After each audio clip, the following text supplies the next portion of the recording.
या फिर ये कि जमहूरियत का, लोकतंत्र का जो एक तमाशा होता है, इन सारे तमाशों में, इन सारी बादशाही में अगर दीन को सियासत से अलग कर दिया जाए, धर्म को राजनीति से अलग कर दिया जाए, तो फिर सिर्फ चंगेजी बाकी रह जाती है। और चंगेजी क्या है? इंसानों को लूटना, इंसानों पर जो है हमले करना, लोगों के साथ अत्याचार करना, और समाज की जो शांति है वो शांति को बिगड़ने का काम जो है, अगर धर्म की जो रूह है, धर्म की जो आत्मा है, वो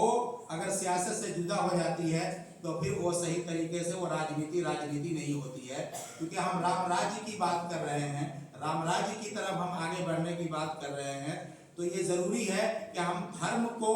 जब तक के धर्म नहीं होगा, क्योंकि राम जी का जो एक पूरी कल्पना है कि वो एक ऐसी शख्सियत थे,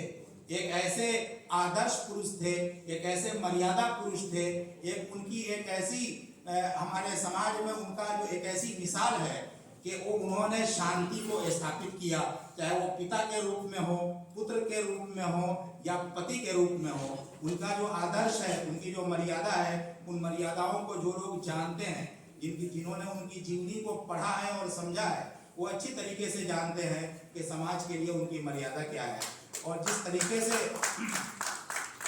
उन्होंने राज्य किया और जिस तरीके से उन्होंने राज्य को चलाया, जब उनको जब गद्दी मिली, तो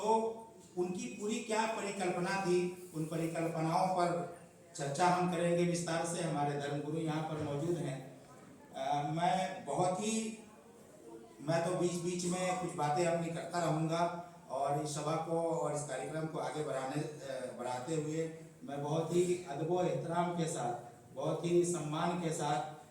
मैं दावत देता हूँ, मैं बुलाता हूँ फादर विस्टन साहब को। आप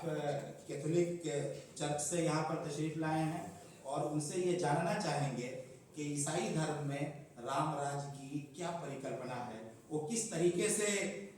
ईसाई धर्म राम राज्य के बारे में सोचता है। क्योंकि राम राज्य के बारे में पहले से ये बात आ चुकी है कि राम राज्य जब स्थापित होगा तो वो किसी एक धर्म के लिए नहीं, किसी एक समुदाय के लिए नहीं, और किसी एक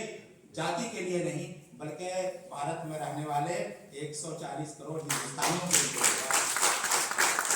तो मैं बड़ी अदब के साथ फादर को दावत देता हूँ कि आप तशरीफ लाएं। फादर